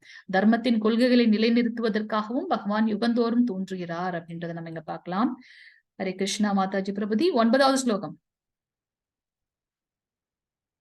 சீக்கிரம் வாசிச்சிருங்க. ஹரே கிருஷ்ணா 9வது ஸ்லோகம் ஸ்கிரீன் தெரியுது இல்லைங்களா? ஹரே கிருஷ்ணா. ஜன்ம கர்ம சமே திவ்யம் ஏவம் யோ வேதி தத்வத த்யக்தவா தேகம் புனர்ஜன்ம நைதி மாம் ஏதிஷோ அர்ஜுன. ஹரே கிருஷ்ண மாதாஜி. தேங்க்யூ மாதாஜி. எனது தோற்றமும் செயல்களும் திவ்யமானவை என்பதை எவனொருவன் அறிகின்றானோ அவன் இந்த உடலை விட்ட பின் மீண்டும் இப்பௌதீக உலகில் பிறப்பு எடுப்பதில்லை. அர்ஜுனா, அவன் எனது நித்திய உலகை அடைகின்றான். எப்ப பகவான் மேல வந்து எந்த ஒரு அவநம்பிக்கையும் இல்லாம உண்மையாக அவர்கிட்ட வந்து அவருடைய தோற்றங்களும் செயல்களும் ரொம்ப தெய்வீகமானதுன்னு எவன் அந்த அந்த லெவலுக்கு போகணும் அப்படின்னாக்கா நம்ம ஒரு பக்தனா இருந்தாதான் ஒழிய அந்த லெவலுக்கு போக முடியாது இல்லையா? சோ அது வந்து அந்த செயல்களையும் திவ்யமானவைன்றதை யார் உணர்கின்றார்களோ அவர்கள் வந்து பாத்தீங்கன்னா இந்த உடலை விட்டதுக்கு அப்புறமா நம்ம வந்து அவருடைய கோலோக விருந்தாவனம் எது வந்து பிறப்பு இறப்பு அற்றது, அது மட்டும் இல்லாம எந்த ஒரு பிரளயத்துக்கும் ஆட்கொள்ளப்படாத ஒரு லோகம் எது அப்படின்னு பாத்தீங்கன்னா கோலோக விருந்தாவனம். சோ அந்த உலகத்துக்கு நம்ம போயிடுவோம். அங்க எப்பவுமே வந்து எட்டர்னல் பிளிஸ்ஃபுல் சந்தோஷம் மட்டுமே இருக்கும். அங்க கஷ்டம் என்பதே இருக்காது. ஏன்னா எல்லாருமே வந்து பகவானுடைய சேவகனாக அவங்களுக்கு வந்து தொண்டு செய்து கொண்டிருப்போம் அப்படின்றத பார்க்கலாம். சோ இங்க பகவானே சொல்றார், என்னுடைய தோற்றமும் என்னுடைய செயல்களும் ரொம்ப திவ்யமானதுன்னு யாரு நினைக்கிறாங்களோ யாரு நம்புறாங்களோ அவங்க இந்த உடலை விட்டதுக்கு அப்புறம் இந்த பௌதீக உலகத்துக்கு வரதில்லை. ஏன் இந்த பௌதீக உலகத்துக்கு வரக்கூடாது அப்படின்னா நம்ம ஏற்கனவே பார்த்தோம் 3 விதமான துன்பங்கள். அதுல இருந்து நம்ம எஸ்கேப் ஆக முடியாது. அது மட்டும் இல்லாம 4 விதமான அந்த கர்மங்கள் பிறப்பு இறப்பு மூப்பு வியாதி அதுல இருந்து நம்ம எஸ்கேப் ஆக முடியாது. சோ இந்த பூலோகம் வந்து பாத்தீங்கன்னா துக்காலயம் அசாஸ்வதம், துக்கங்கள் நிறைந்ததும் தற்காலிகமானதும். சோ இதுல நம்ம எதற்கு திருப்பி அந்த பிறப்பு இதை எடுத்துட்டே இருக்கணும்? அந்த சக்கரத்துல இருந்து நம்ம வந்து விடுவித்து பகவான் கிட்ட வந்து போகணும் அப்படின்றத நம்ம பார்க்கலாம். சோ இங்க பாத்தீங்கன்னா இது வந்து தாமோதர லீலை. சோ இங்க பகவான் கிருஷ்ணர் தாமோதர லீலை கதை நம்ம இன்னொரு நாள் பார்க்கலாம். இன்னைக்கு டைம் இல்ல, இன்னொரு நாள் நம்ம பார்க்கலாம் அந்த கதை. ஹரே கிருஷ்ணா. சோ நம்ம ஏற்கனவே பார்த்த மாதிரி நம்மளுடைய உடல் வந்து பாத்தீங்கன்னா ஸ்தூல உடல், சூக்ஷ்ம உடல் அப்படின்னு 2 இருக்கு. ஸ்தூல உடல் வந்து நம்ம வந்து கான்கிரீட் ஆனது. நம்ம இப்ப பாக்குறோம் இல்லையா, நம்ம கை கால் இதெல்லாம் எது நம்ம பாக்குறோமோ அது வந்து ஸ்தூல உடல். அது வந்து பஞ்சபூதங்களாக ஆக்கப்பட்டிருக்கிறது. ரொம்ப நுணுக்கமா பார்த்தேன்னா 24 மூலக்கூறுகள். பிரபுபாத் நமக்கு கொடுத்த பகவத்கீதையோட மொழிபெயர்ப்புல இருந்து பாத்தீங்கன்னா 24 மூலக்கூறுகளால ஆக்கப்பட்டிருக்குன்னு பாக்குறோம். அந்த சூக்ஷ்ம உடல் அப்படின்னு பாத்தீங்கன்னா ஆத்மாவை கவர் பண்ணியிருக்கிறது சூக்ஷ்ம உடல். அந்த சூக்ஷ்ம உடல் வந்து ரொம்ப சூக்ஷ்மமானது, கண்ணுக்கு தெரியாதது. மனம், புத்தி, பொய், அகங்காரம், அந்த 3 லேயரால வந்து அது கவரப்பட்டிருக்கு அப்படின்றத பார்க்கலாம். சோ கிருஷ்ணருக்கும் நமக்கும் இருக்கிற வித்தியாசம் என்ன அப்படின்னாக்கா, நமக்கு வந்து இது வந்து அழிவுடைய உடல் இது. அது அவரோடது வந்து ரொம்ப திவ்யமானது. அது போல நமக்கு இருக்கிற மாதிரி அந்த நரம்பு அதெல்லாம் வந்து பகவானுக்கு தெரியாது. அவர் வந்து பாத்தீங்கன்னா எப்பவுமே எங்கவே இருப்பாரு. எதுலயுமே நம்ம வந்து பகவான் வயதானது மாதிரி நம்ம பார்க்கவே இல்லை. மகாபாரத போர் நடக்கும்போது கூட நம்ம 125 வயது அவருக்கு ஆனது போலதான் நம்ம வந்து பாக்குறோம். சோ அவர் வந்து எப்பவுமே வந்து பாத்தீங்கன்னா யங்காவே இருப்பார். அது போல நமக்கு தான் வந்து கை வந்து சாப்பாடு எடுக்கவோ இல்ல செயல்களை செய்யவோ, கண் பார்க்கிறதுக்கு மட்டும்தான் யூஸ் பண்ணப்படும். ஆனா பகவானுக்கு அப்படி இல்லை. அவர் பார்வை மூலமாகவே வந்து சிருஷ்டி பண்ணிடுறார். சோ அவருடையது வந்து பாத்தீங்கன்னா ரொம்ப திவ்யமானது. நம்ம வந்து பகவானுக்கு வந்து 2 சக்திகள் இருக்கு, யோக சக்தி அண்ட் மாயா சக்தி அப்படின்னு. சோ யோக சக்தின்றது வந்து அந்தரங்கமானது, ரொம்ப ஸ்பிரிச்சுவல் இன் நேச்சர். ஆனா இந்த மாயை அப்படின்னு பாத்தீங்கன்னா பௌதிகமான ஒன்று அப்படின்றத பார்க்கலாம். சோ நம்ம வந்து மாயாவால கட்டுப்படுத்தப்படுகின்றோம். ஆனா அதையே கட்டுப்படுத்தக்கூடியவர் யார் அப்படின்னாக்கா பகவான் கிருஷ்ணர் அப்படின்றத நம்ம பார்க்கலாம். சோ நம்மளுடைய உருவம் என்பது தற்காலிகமானது, ஆனா பகவானுடைய வடிவம் என்பது ரொம்ப ஆன்மீகமானது அப்படின்றத பார்க்கலாம். 10வது ஸ்லோகம் மாதாஜி பிரபுஜி வாசிங்க. ஹரே கிருஷ்ணா. ஹரே கிருஷ்ணா மாதாஜி. ஹரே கிருஷ்ணா பிரபுஜி. ஹரே கிருஷ்ணா. ஸ்ரீதராக மயக்ரோதா மன்மயா மாம் உபஸ்ரிதா பகவோ ஞான தபசா பூதாமத் பாவம் ஆகதாக. ஹரே கிருஷ்ணா மாதாஜி. ஹரே கிருஷ்ண பிரபுஜி. பற்றுதல், பயம், கோபம் இவற்றிலிருந்து விடுபட்டு முழுதும் என்னில் லயித்து என்னை சரணடைந்த பற்பல நபர்கள் என்னை பற்றி அறிவால் இதற்கு முன் தூய்மை அடைந்துள்ளனர். இவ்வாறாக அவர்கள் எல்லோரும் என் மீது திவ்யமான அன்புடையவர்களாகின்றனர். சோ பகவான் மேல பற்றும் பகவான் பக்தனுடைய சிறந்த குவாலிட்டிஸ்ல என்ன அப்படின்னு பாத்தீங்கன்னா, ஃபர்ஸ்ட் அவங்களுக்கு பயம் என்பதே இருக்காது. ஏன் பயம் இருக்காது அப்படின்னாக்கா, அவங்களுக்கு அந்த தன்னுணர்வை அறிந்தவர்கள், ஆத்மாவை பற்றின ஞானம் இருக்கின்றது. இந்த உடம்பு தானே, ஓகே போட்டோம், அடுத்து என்ன அப்படின்னு சொல்லி போயிடுவாங்க. நம்ம ஒரு ஆத்மா, இந்த இது முடிஞ்சதுக்கு அப்புறம் அடுத்த எப்படி நம்ம வந்து ஒரே ட்ரெஸ்ஸை வந்து ரொம்ப நாளைக்கு போட முடியாது இல்லையா? அதற்கு ஏற்ற மாதிரி நம்ம வந்து மாற்றிக்கொள்வோம், நம்மளோட இதுக்கு ஏற்ற மாதிரி. சோ ஒரு குறிப்பிட்ட இதுக்கு டைம் பவுண்ட் முடிஞ்சதுக்கு அப்புறம் நம்மளோட இந்த ஆத்மா வேற ஒரு இதுக்கு வந்து டிரான்ஸ்பர் ஆகுது அப்படின்றத பார்க்கலாம். சோ நமக்கு பயம் இருக்காது எந்த ஒரு விஷயத்திலையும். பற்றுதல் நம்ம ஏற்கனவே பார்த்தோம். சாங்கிய யோகத்துல வந்து 2nd சாப்டர்ல பார்த்தோம். நம்மளுடைய வீழ்ச்சிக்கு உண்டான காரணம் என்ன அப்படின்றது அந்த பற்று வந்து என்ன ஆகுது, நம்ம அதை அடைய முடியவில்லை என்றால் கோபமாக மாறுகின்றதுன்னு. சோ பற்றுதல், பயம், கோபம் இதுல இருந்து நம்ம விடுபட்டு பகவான் மேல வந்து முழுவதுமாக லயித்து அவரை பற்றின ஞானத்தை வளர்த்து கொண்டு அவர்கிட்ட சரணடைந்தவர்கள் வந்து பாத்தீங்கன்னா தூய்மை அடைந்துள்ளார்கள். அது யார் சொல்றாங்க? பகவான் கிருஷ்ணர், சாக்ஷாத் பகவானே சொல்றார். சோ அவர்கள் எல்லோரும் என் மீது திவ்யமான அன்புடையவர்களாக இருக்கின்றனர். திவ்யமானது அப்படின்னாக்கா ரொம்ப எட்டர்னலா இருக்கும், பிளிஸ்ஃபுல், ஆனந்தமயமானது. நம்ம ஒரு சிலரை வந்து இப்ப வந்து நம்ம புகழ்ந்து சொல்லுவோம், அப்புறம் அவங்களே வந்து பாத்தீங்கன்னா தவறாக நடந்து கொள்வார்கள். அர்ச்சா நான் அவரை தெரியாம புகழ்ந்துட்டனோ அப்படின்னு நமக்கு தோணும். ஆனா பகவானோடது அப்படி இல்ல, நித்தியமான ஒன்று. நம்ம வேணா நம்மளுடைய அன்புக்கு வந்து அவர் மேல வைக்கிறது வந்து குறைவாக இருக்கலாம், ஆனா பகவான் அப்படி இல்லை. நம்ம ஒரு தடவை அவர்கிட்ட சரணாகதி பண்ணிட்டா நம்மளே மறந்தாலும் பகவான் வந்து நம்மளை காப்பாற்றுவார் அப்படின்றத பார்க்கலாம். சோ பகவான் இங்க என்ன சொல்றாரு அப்படின்னாக்கா, அவர் மேல யாரெல்லாம் உண்மையான அன்பு வைத்திருக்கின்றார்களோ அவர்களை வந்து திவ்யமானவர்கள் அப்படின்றத வந்து பகவான் இங்க சொல்றார். 11வது ஸ்லோகம் மாதாஜி பிரபுஜி. ஹரே கிருஷ்ணா. 11. ஹரே கிருஷ்ணா.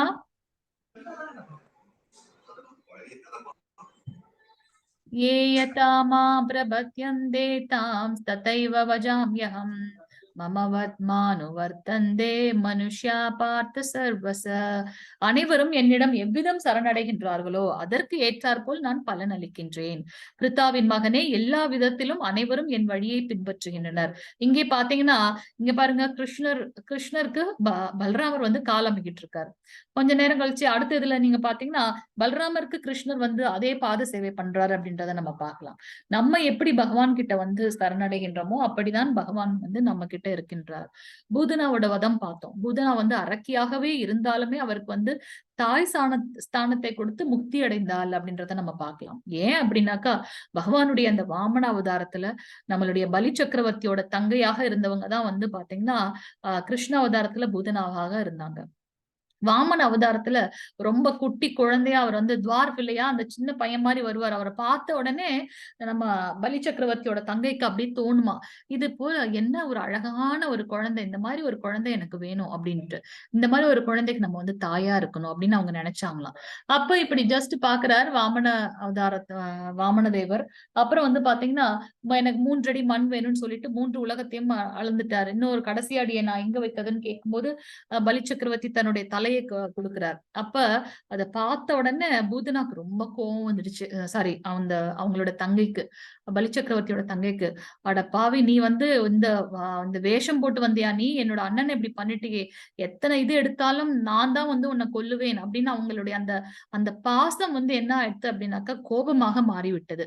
அதனாலதான் வந்து பாத்தீங்கன்னா கிருஷ்ண அவதாரத்துல வந்து அதே பெண் வந்து பாத்தீங்கன்னா பூதனாவாக வராங்க. பூதனாவாக வந்து அந்த குழந்தைக்கு வந்து பாத்தீங்கன்னா விஷப்பால் கொடுக்கறதுக்காக ட்ரை பண்றாங்க. ஆனா கிருஷ்ணர் வந்து பாத்தீங்கன்னா அந்த பாலோட சேர்த்து அவங்களுடைய அந்த உயிரையும் வந்து எடுத்துடுறாங்க. எடுத்து அவங்களுக்கு வந்து பாத்தீங்கன்னா தாயாக வந்து அவங்கள வந்து ஒரு தாய் ஸ்தானத்தை வந்து பகவான் கிருஷ்ணர் கொடுக்கின்றார் அப்படின்னு பாக்குறோம்.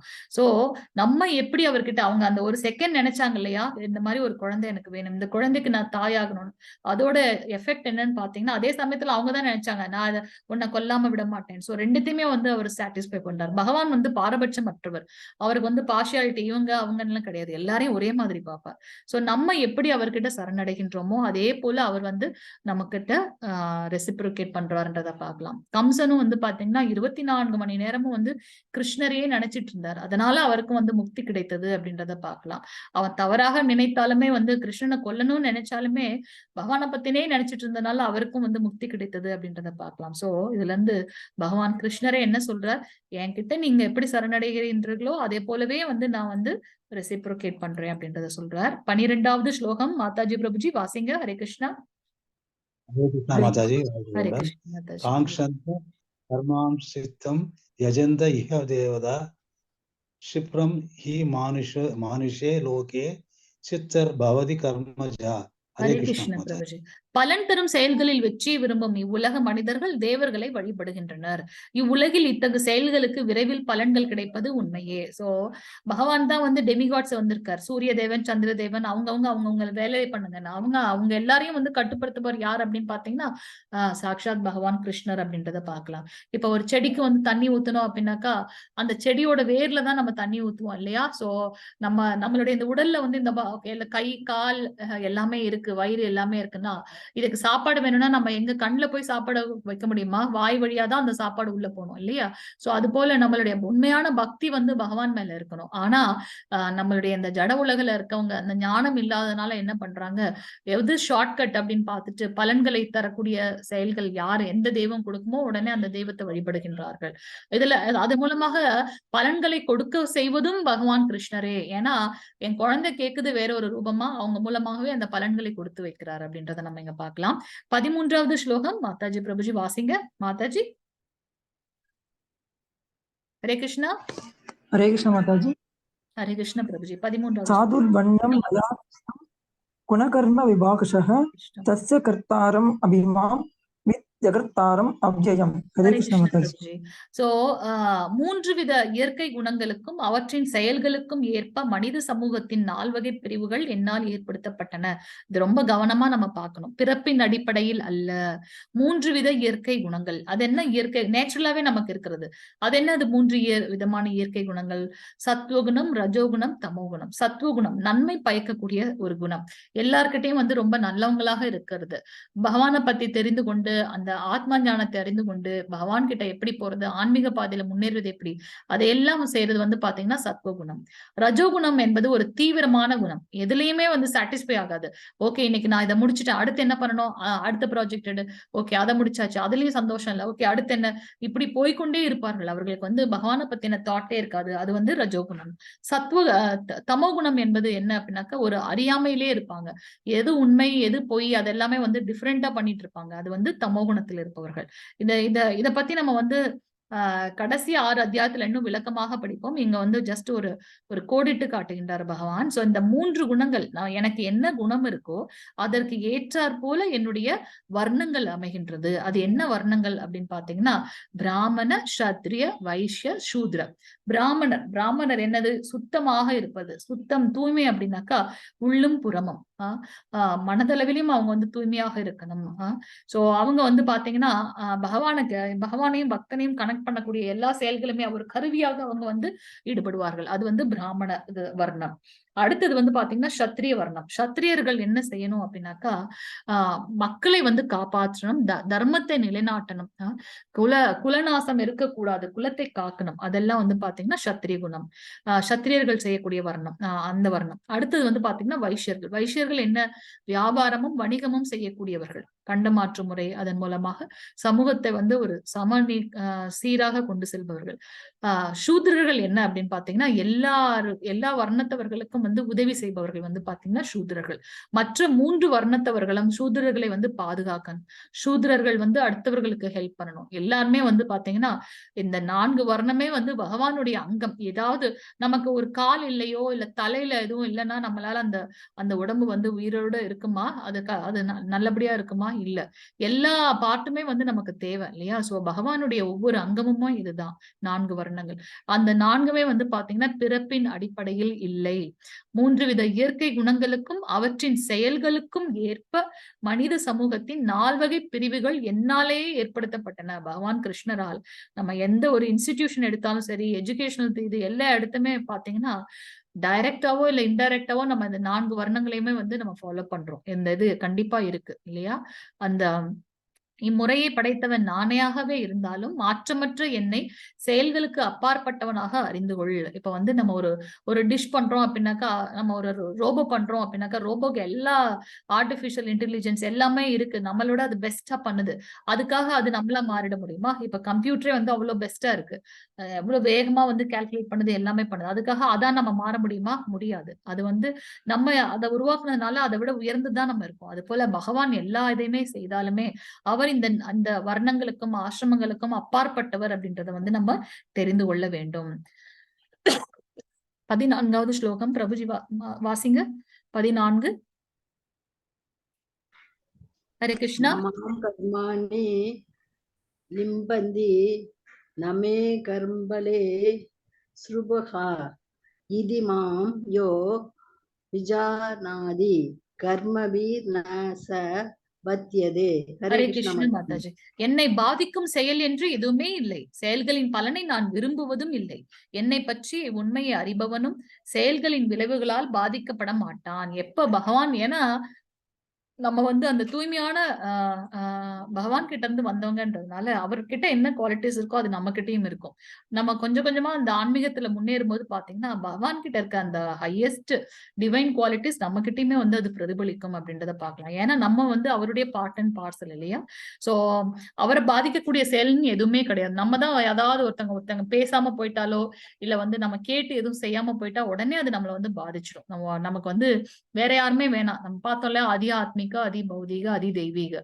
அதி ஆத்மிக எனக்கு நானே வந்து ஒரு பெரிய சத்ரு, எதிரி. சோ செயல்களின் பலன்களை பகவான் விரும்புவதும் இல்லை. நான் இதெல்லாம் நல்லதுன்னு நம்ம சொல்றோம், நீ அதை எடுத்துக்கொண்டாலும் எடுத்துக்கொள், இல்லைன்னா இல்ல, அப்படிதான். சோ என்னை பற்றி உண்மையை அறிபவனும் செயல்களின் விளைவுகளால் பாதிக்கப்பட மாட்டான், கர்மங்களால பாதிக்கப்பட நம்ம குஷேலரோட கதை நம்ம பார்க்க போகின்றோம். இங்க பாத்தீங்கன்னா பீஷ்மர் வந்து எப்படி நிக்கிறாருன்னு பாருங்க. 2 கையையும் கொடுத்துட்டு சரணாகதி ரூபத்துல நிக்கிறார். கிருஷ்ணர் பாத்தீங்க அப்படின்னாக்கா அந்த சக்கரத்தை வந்து, அந்த தேரோட சக்கரத்தை வந்து பாத்தீங்கன்னா சக்கரம் போல எடுத்து அவரை வந்து சண்டை போடுற மாதிரி போறார். ஆனா அர்ஜுனன் வந்து பாத்தீங்கன்னா கிருஷ்ணரோட காலை எப்படி பிடிச்சு இழுக்கிறாருன்னு பாருங்க. ஏன்னா கிருஷ்ணர் வந்து வாக்கு கொடுத்திருக்காரு, என்னுடைய சேனைகள் எல்லாம் ஒரு சைடு, நான் நிராயுதபாணியா ஒரு சைடு, உங்க 2 பேருக்கு என்ன வேணும்ன்றத முடிவு பண்ணிக்கங்கன்னு சொன்ன உடனே அர்ஜுனன் வந்து சொன்னது, எனக்கு என்னோட கிருஷ்ணன் தனியா இருந்தா கூட போறோம், எனக்கு கிருஷ்ணர் இருந்தா போதும்னாரு. ஆனா துரியோதனன் வந்து என்ன சொன்னான்னா, எனக்கு உங்களுடைய எல்லா சேனைகளும் வேணும்னு சொன்னார். கிருஷ்ணர் சொல்லுவார் திருப்பி, ஏன்பா நான் சண்டைலாம் போட மாட்டேன்ப்பா, நான் நிராயுதபாணி, பரவாயில்ல, எனக்கு கிருஷ்ணர் கூட இருந்தா மட்டும் போதும் அப்படின்னு சொல்லிட்டு அர்ஜுனன் சொல்லுவார். சோ சண்டை போட மாட்டேன்னு சொன்ன அந்த வாக்க என்ன பண்றாரு, அவர் ஒரு கட்டத்துல வந்து மீறாரு. ஏன் அப்படி மீறுகின்றார் அப்படின்னு பாத்தீங்கன்னா, பீஷ்ம தேவருக்கும் அர்ஜுனருக்கும் நடுவுல பெரிய இந்த வில் போர் நடக்குது. அப்போ ஒரு டைம்ல என்ன ஆகுதுன்னாக்கா, பீஷ்மர் என்ன, ஏன்னா அவரு சத்திரிய தர்மத்தை ஃபாலோ பண்ணும், பேரன் எல்லாம் பார்க்க கூடாது. இப்ப வந்து என்னுடைய எதிரி, நான் எப்படி அவரை டிஃபீட் பண்றது, அந்த தர்மம். அப்ப அவர் வில்லால அவரை அடிச்சு என்ன ஆயிடுது, அர்ஜுனன் வந்து மூர்ச்சையாகி விழுந்து விட்டார்.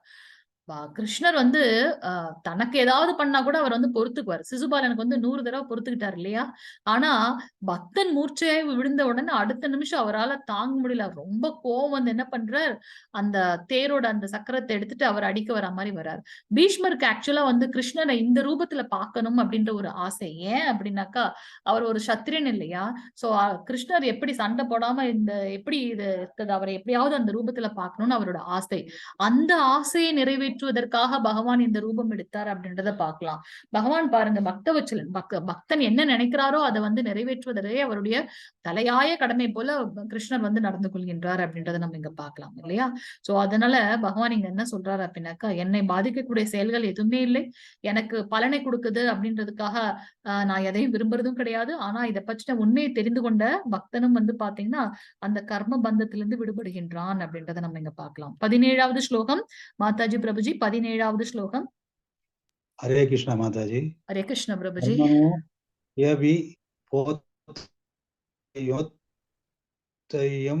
சா விகர்மனா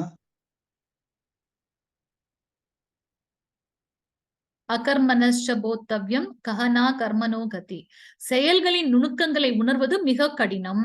எனவே கர்மா செயல் என்பது என்ன, விகர்மா தடை செய்யப்பட்ட செயல் என்பது என்ன, அகர்மா செயலின்மை என்பது என்ன என்பதை தெளிவாக தெரிந்து கொள்ள வேண்டும். இப்ப பகவான் நமக்கு வந்து கர்மம் கர்மம் சொல்றியப்பா, என்ன அந்த கர்மம் அப்படின்றத அர்ஜுனன் கேட்கிறார். அதுக்கு பகவான் ஆன்சர் பண்ண போகின்றார்.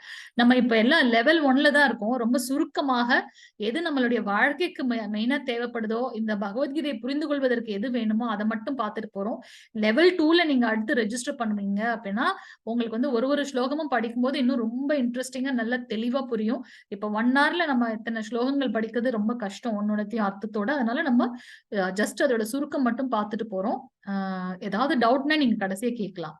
சோ இங்க வந்து பகவான் என்ன சொல்றாரு அப்படின்னாக்கா, 3 விதமான கர்மங்களை எக்ஸ்பிளைன் பண்றாரு. விகர்மானா என்ன, சாஸ்திரத்துல சொல்லப்பட்டதை செய்யாம எதெல்லாம் சொல்லலையோ அதெல்லாம் செய்யறது இல்லையா, அது வந்து விகர்மா. கர்மா என்ன செய்யணும்னு விதிக்கப்பட்டிருக்கோ அதை செய்வது. அகர்மா அப்படின்னாக்கா செயலின்மை, எதையுமே செய்யாம அப்படியே அமைதியா உட்கார்ந்துட்டு இருக்குது. தவம் பண்றதுக்காக முனிவர்கள் எல்லாம் பண்றாங்க இல்லையா, தவம் பண்றதுக்காக அவங்க உட்கார்ந்து இருக்கிறது பார்க்கறது என்னவோ செயல் எதுவுமே செய்யாம அப்படியே தவத்துல இருக்க மாதிரி. ஆனா அப்பவும் அவங்க என்ன நினைச்சிட்டு இருக்காங்க, தனக்கு உள்ளார இருக்கக்கூடிய பரமாத்மா மேல தியானம் பண்ணிட்டு இருக்காங்க இல்லையா. செயலற்ற தன்மையிலையும் அவர்கள் செயல்களை தான் புரிந்து கொண்டிருக்கின்றார்கள். சோ பகவான் இப்ப நமக்கு வந்து இந்த 3 விதமான கர்மங்களை பத்தி நமக்கு சொல்ல போகின்றார். யார் அந்த 3 விதமானவர்கள்? விகர்மவாதிகள். யார் அந்த விகர்மவாதிகள்? வேதங்கள்ல சொல்லப்படாததை செய்பவர்கள், இல்ல செய்யக்கூடாதுன்னு எது சொல்லப்பட்டிருக்கோ அதைத்தான் செய்வாங்க. அவங்க வந்து பாத்தீங்கன்னா விகர்மவாதிகள், வேதங்களை பின்பற்றவே மாட்டார்கள். அவங்களுடைய இது என்னவா இருக்கும் அப்படின்னு பாத்தீங்கன்னா, கீழான உயிரினங்களுக்கு மறுபிறப்பு எடுக்கக்கூடிய ஆபத்து அதிகமாக இருக்கின்றது. நமக்கும் விலங்குகளுக்கும் இருக்கக்கூடிய டிஃபரன்ஸ் என்ன அப்படின்னாக்கா, விலங்குகள் வந்து கேள்வி கேட்க போறது கிடையாது, இதை ஏன் நம்ம பண்றோம்ன்ற அந்த பகுத்தறிவு இருக்காது. ஆனா நமக்கு வந்து அதெல்லாம் இருக்கின்றது. சோ நான் ஏன் இந்த உலகத்திற்கு வந்திருக்கின்றேன், என்னுடைய கடமை என்ன, நான் ஏன் இன்னும் கஷ்டப்பட்டுட்டு இருக்கேன், எனக்கு விதிக்கப்பட்ட கடமை என்ன, நான் என்ன பண்ணணும்ன்ற கேள்வி கேட்பதன் மூலமாக ஆன்மீகத்துல நம்ம தொடர்பு கொள்கின்றோம் அப்படின்றத பார்க்கலாம். ஆனா இந்த விக்ரமவாதிகள் என்ன பண்ணுவாங்க அப்படின்னாக்கா, எது செய்யக்கூடாதோ அதையெல்லாம் செய்யறது. எக்ஸாம்பிள் பாத்தீங்கன்னா நம்மளுடைய இந்த புலால் உண்றது, நம்மளுடைய அந்த 4 ரெகுலேட்டிவ் பிரின்சிபல் ரொம்ப சிம்பிளா பிரபுபாத் வந்து நமக்கு கொடுத்துட்டு இருக்காரு இல்லையா? எந்த தகாத பாலுறவு இருக்கக்கூடாது, அதுபோல புலால் உண்றது இருக்கக்கூடாது, மது மாமிசம் இருக்கக்கூடாது, சூதாட்டம் இருக்கக்கூடாது. இதெல்லாம் வந்து பாத்தீங்கன்னா நம்மளுடைய 4 ரெகுலேட்டிவ் பிரின்சிபல். இதெல்லாம் நான் அந்த ரெகுலேட்டிவ் பிரின்சிபலை நான் ஃபாலோ பண்ண மாட்டேன் அப்படின்னு யாரெல்லாம் இருக்காங்களோ அவங்க எல்லாம் வந்து விக்ரமவாதிகள் அப்படின்றத பார்க்கலாம். இவங்க எல்லாம் வந்து பாத்தீங்கன்னா தமோ குணத்துல கொண்டு செல்வார்கள். கர்மவாதிகள் யாரு அப்படின்னு பாத்தீங்கன்னா பக்தி உள்ளவர்கள், வேதங்களை பின்பற்றுபவர்கள், ஸ்வர்க்கம் மற்றும் உபதேவதைகளின் உலகத்தை அடையக்கூடிய பலன் அதிகமாக இருக்கின்றது. இறுதியில் ஜட உலகில் திரும்ப பிறக்கக்கூடிய இதுவும் அதிகமா இருக்கு. கர்மவாதிகள் அவங்க என்ன பண்ணுவாங்கன்னா அந்த யக்ஞம் பண்றது, கோவிலுக்கு போறது, அந்த இதெல்லாம் பண்ணுவாங்க.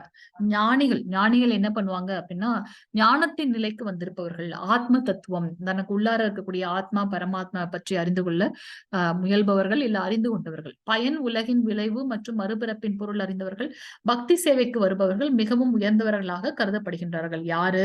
ஞானிகள். இங்க வந்து பாத்தீங்கன்னா நம்மளுடைய 18வது ஸ்லோகத்துல அக்கர்மவாதிகள்னா யாரு? அக்கர்மவாதிகள் யாரு? ஞானிகள். வாசிங்க மாதாஜி பிரபுஜி, இன்னும் 2 ஸ்லைட் தான் இருக்கு. ஹரே கிருஷ்ணா.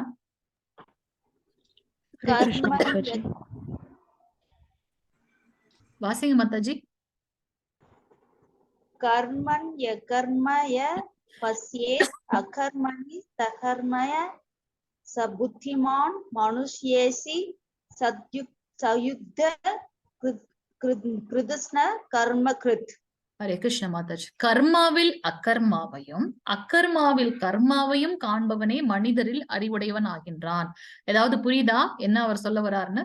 கர்மாவில் அக்கர்மா, அக்கர்மாவில் கர்மா, எல்லாவித செயல்களில் ஈடுபட்டிருந்தாலும் அவன் உன்னத நிலையில் நிலை பெற்றுள்ளான். எக்ஸாம்பிள் என்னன்னு பாத்தீங்கன்னா கர்மாவில் அக்கர்மா. பெஸ்ட் எக்ஸாம்பிள் நம்மளுடைய கோபிஸோட கதை. நம்ம நேத்து பார்த்தோம் இல்லையா?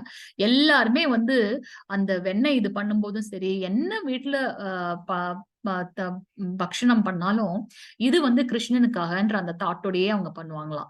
அவங்க அப்படி நினைக்கிறதுனால கிருஷ்ணர் அங்க போய் அதெல்லாம் எடுத்து சாப்பிடுவார், எல்லாருக்கும் கொடுப்பார். அவர் தனியா சாப்பிடுறது பழக்கமே இல்லையே.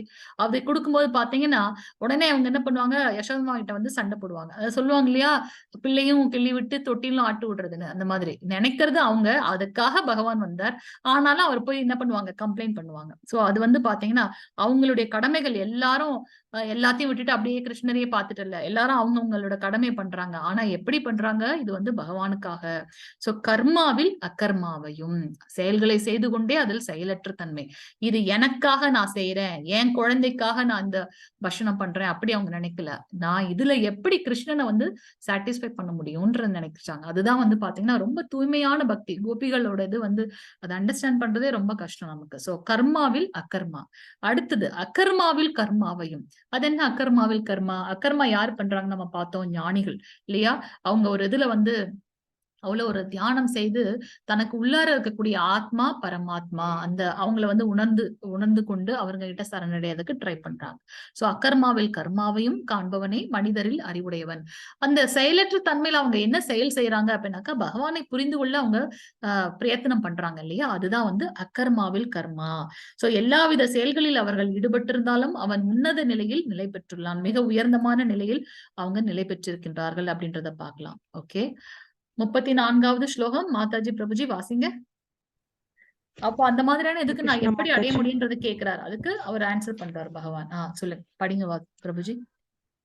தத்வித்தி பிரணிபாத்தேன பரிப்ரஷ்னேன சேவையா உபதேஷ்யந்தி தே ஞானம் ஞானினஸ்தத்வதர்ஷினா. ஹரே கிருஷ்ண மாதாஜி. ஹரே கிருஷ்ண மாதாஜி. ஆன்மீக குருவை அணுகி உண்மையை அறிய முயற்சி செய்ய. அப்போ கிருஷ்ணர் அர்ஜுனன் வந்து கேட்பார், அக்கர்மா கர்மா விக்கர்மா எல்லாம் எக்ஸ்பிளைன் பண்ணிட்டீங்க, ஆனா எனக்கு எப்படி வந்து இந்த ஞானம் கிடைக்கும் போது அதுக்கு வந்து கிருஷ்ணர் சொல்றாரு. நமக்கு வந்து ஸ்டார்டிங் நம்ம என்ன பார்த்தோம், எப்படி வந்து ஆன்மீக குரு சிஷ்ய பரம்பரை மூலமாக இந்த விஞ்ஞானத்தை நான் கொடுத்திருக்கேன். ஆனா போக போக என்ன எடுத்தது, மறைந்து விட்டது போல தோன்றுகின்றது.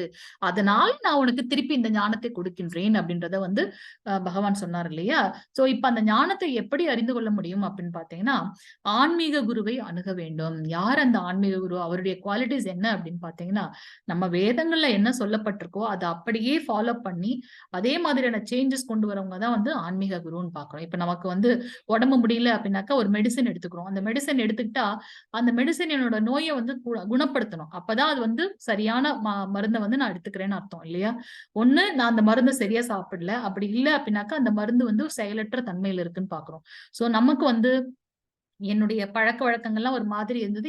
எப்ப நான் வந்து ஒரு உண்மையான ஆன்மீக குருவை அணுகுகின்றனோ, அப்ப என்னுடைய இதுல வந்து மாற்றங்கள் உண்டாகணும்.